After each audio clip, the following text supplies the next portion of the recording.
What if your identity is a lie? What if the very name you carry, the legacy you inherit, was never yours? In the shadows of the 12th century, a machine was born. Not a machine of gears and steam, but a machine of flesh and wood. A rotating cylinder embedded in the stone walls of churches.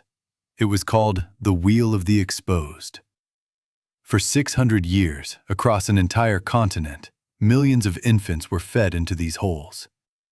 They went in as human beings, and they came out as statistics. They were renamed by strangers, branded like cattle, and then, in 90% of cases, they simply vanished. This is not a tragedy. It is a systematic erasure of a generation, a silent holocaust hidden behind the facade of charity. Today, we break the seal on the archives that were never meant to be opened.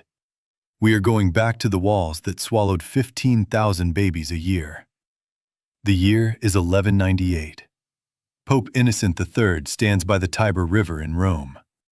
He is watching bodies float. Not soldiers, not criminals, but infants. Desperate mothers, crushed by the weight of shame and poverty, were choosing the river over the world. The Pope's solution was a decree that changed the architecture of Europe forever. He mandated the installation of the Rua degli Esposti, a wooden drum set into the exterior wall. A mother would place her newborn inside, turn the wheel, and ring a bell. In that one rotation, the child was legally, socially, and genetically erased. The mother disappeared into the night. The baby disappeared into the institution. No questions, no names, no trace. This was the birth of the Great Deception. By the 1400s, this architectural cancer had spread. Florence, Naples, Milan, London, Paris. Every major city built these walls. By 1811, Napoleon Bonaparte made it a law. Every district must have a wheel. But here's the part they didn't tell you in the history books. These institutions weren't just saving lives. They were fueling an economy of desperation. A perverse cycle emerged. A mother would abandon her child at the wheel because she couldn't afford to feed it. Then she would walk through the front door and apply for a job as a paid wet nurse. She would be paid to breastfeed a stranger's child while her own baby was dying in the next room, forbidden from her touch. The church was not just providing charity. It was managing a labor market built on the broken hearts of mothers. Let's look at the numbers. They are cold, and they are terrifying. In Florence, the Hospital of the Innocents opened in 1445. It started with one girl, named Agatha. By the 1800s, it was processing over 2,000 babies a year. The death rate was not 30%. It was not 50%. In some years, it reached 90%. 9 out of 10 children who entered that wall never came out alive. This was not a hospital. It was a conveyor belt to a mass grave. And this happened in the light of day, blessed by the bells of the cathedral. In London, the sea captain Thomas Coram saw children dying on the streets of the wealthiest city in the world. He campaigned for 17 years to build a sanctuary. In 1741, the London Foundling Hospital opened its doors. For the first 15 years, they used a lottery system. They were selective. They were manageable. Then, in 1756, the British government stepped in. They offered funding, but with one lethal condition. The hospital had to accept every single child brought to its gates. No questions asked, no limits. They called it the general reception. In just 4 years, nearly 15,000 children were pushed through those doors. The mortality rate did not just rise, it exploded to 81%. The building was not a refuge. It was a pressure cooker of disease and neglect. Intermediaries, criminals who called themselves carrying nurses, would collect babies from the countryside for a fee. They would stack 10 infants in a wicker basket on the back of a horse for a week-long journey in the rain. Most of those babies arrived with broken limbs. Many arrived as corpses. The government ended the funding in 1760, and the hospital quietly returned to its selective admissions. The bodies were already in the ground. The state had funded a mass casualty event and then simply turned off the tap. But the Dublin numbers are where the mask of charity finally falls off entirely. The Dublin Foundling Hospital opened in 1730. Over its century of operation, it admitted 127,000 children. For every 1,000 taken in, 800 died. But between 1791 and 1796, something happened in the infirmary that defies human logic. Out of 5,216 infants admitted to the medical wing, only 3 survived. Not 3%, 3 children. 5,213 babies entered that room and never breathed again. When an infant became sick, they were stripped naked. Their clothes were given to healthy children. They were left in cots infested with vermin so thick that the workers had to throw the cradles out of the windows because they were too dangerous to carry down the stairs. The men hired to break those cradles apart had to be given stimulants just to keep working through the stench. The matron demanded a pay increase because of the psychological toll of watching infant bodies thrown into pits and covered with lime. This was not a secret. It was documented in parliamentary inquiries. It was debated in the House of Commons. And yet, the institution continued to operate for decades. This was a continental pattern. In Moscow, Catherine the Great founded an imperial home that was supposed to be an Enlightenment experiment. She wanted to build ideal citizens from abandoned flesh. A building 379 meters long. A factory for the new Russian. During her reign, 40,000 children entered. 35,000 perished inside. 87%. The ideal citizens never materialized. They only produced small, unmarked graves. In Milan, in Naples, in Paris, the story is identical. 1 in 5 babies born in 19th century Paris was abandoned. 1/3 of all births in Milan passed through the wheel. This was not an edge case of history. This was the mainstream reality for the European poor. The wheel was the drain through which the unwanted were flushed away. But here is where the conspiracy of silence begins to crystallize. In 2023, a peer-reviewed paper in the journal Neonatology exposed a truth that the archives had tried to bury for centuries.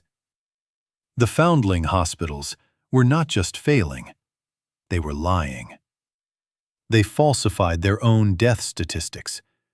They didn't count infant deaths against the number of admissions, which would have revealed the horrific mortality rate.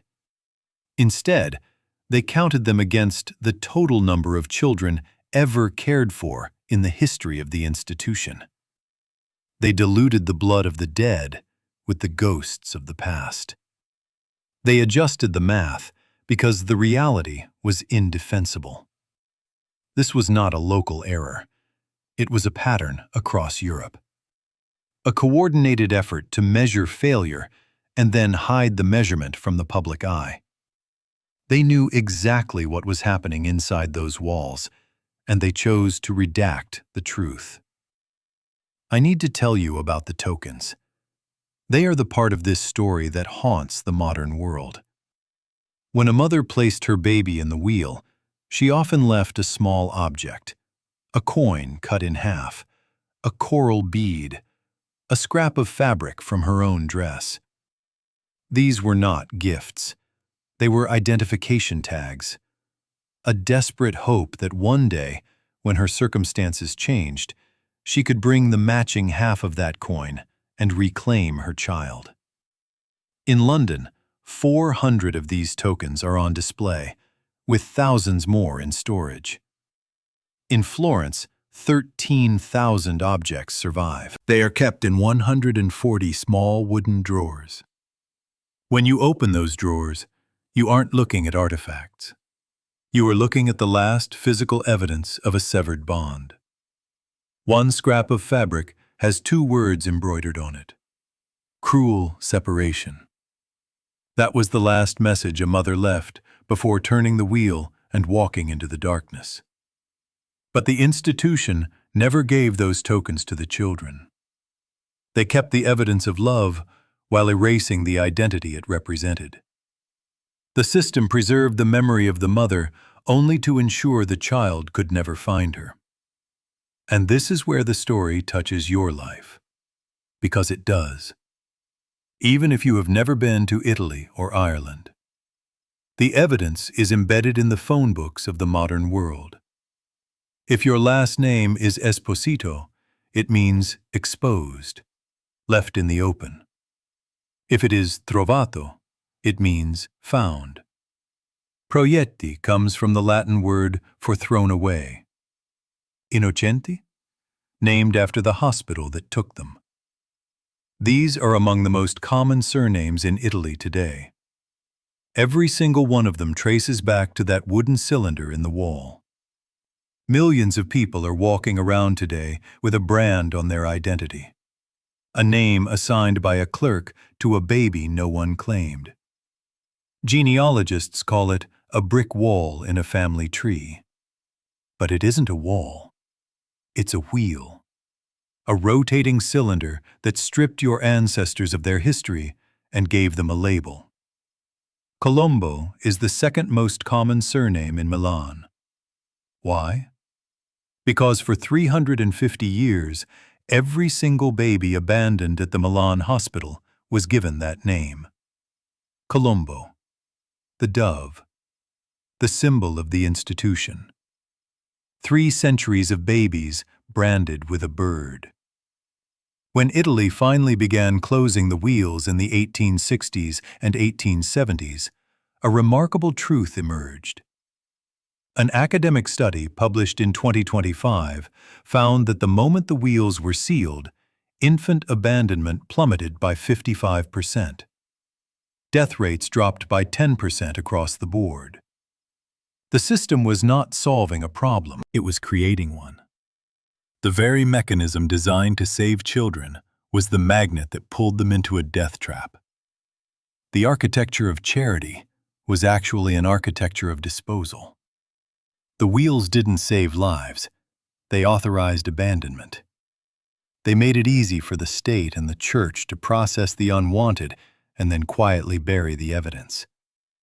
And here is the most chilling part of the conspiracy.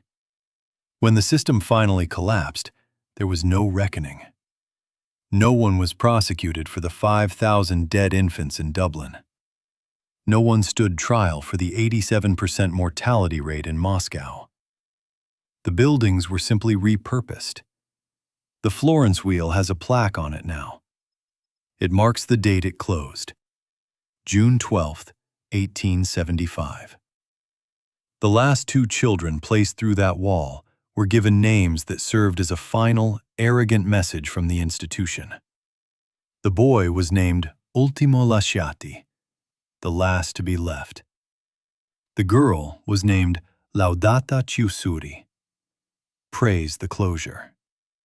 Even in its final breath, the system claimed the authority to brand these children with its own narrative. Today, those buildings are museums. They are luxury apartments.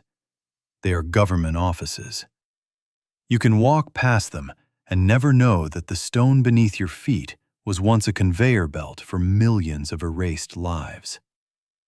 The archives are in the basements, categorized and filed away, kept out of the conversation not because we lack proof, but because the proof makes our modern institutions uncomfortable. It raises a question we aren't ready to answer. How many other systems are we currently operating that consistently fail at their mission while we call them progress. The tokens are still in the drawers. The archives are still in the dark. But the surnames? They are in the phone books. They are on your social media feeds. They are in your neighborhood. Millions of people are carrying the brand of a rotating wooden cylinder in their very identity without ever knowing what it means. Your last name is the evidence.